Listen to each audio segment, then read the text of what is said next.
নদীর বুকে ভেসে চলেছে একটি ছোট্ট কাঠের বাক্স। এই বাক্সের ভেতরে ছিল এক নবজাতক শিশু, যার ভবিষ্যৎ ছিল অজানা, কিন্তু আল্লাহর পরিকল্পনা ছিল অসাধারণ।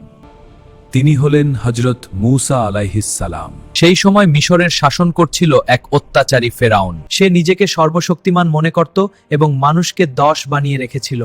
সে নবজাতক ছেলে শিশুদের হত্যা করার আদেশ দিয়েছিল। এমন এক পরিস্থিতিতে জন্ম নেন মূসা আলাইহি ওয়াসাল্লাম। তার মা ছিলেন অত্যন্ত দুশ্চিন্তায়। আল্লাহ তাকে নির্দেশ দিলেন শিশুটিকে নদীতে ভাসিয়ে দিতে। মায়ের চোখে অশ্রু, কিন্তু মনে ছিল আল্লাহর উপর ভরসা। বাকসটি এসে পৌঁছায় ফেরাউনের প্রাসাদে। ফেরাউনের স্ত্রী শিশুটিকে দেখে মায়ায় ভরে যান। তিনি শিশুটিকে হত্যা না করার সিদ্ধান্ত নেন। এভাবেই মূসা আলাইহি ওয়াসাল্লাম প্রাসাদে বড় হতে থাকেন। তিনি ধীরে ধীরে সত্য ও ন্যায়ের পথে এগিয়ে যান। তিনি সমাজে অন্যায় ও অত্যাচার দেখতে পান। তিনি ফেরাউনকে আল্লাহের পথে আহ্বান জানান, কিন্তু ফেরাউন সত্য অস্বীকার করে। আল্লাহ মূসা আলাইহি ওয়াসাল্লামকে তার কওম নিয়ে বের হয়ে যেতে নির্দেশ দেন। রাতের অন্ধকারে তারা যাত্রা শুরু করে।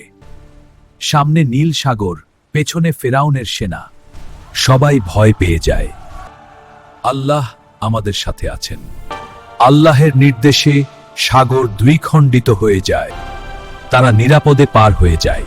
ফেরাউন তার সেনা নিয়ে সেই পথেই ঢুকে পড়ে। আল্লাহের নির্দেশে পানি আবার মিলিত হয়।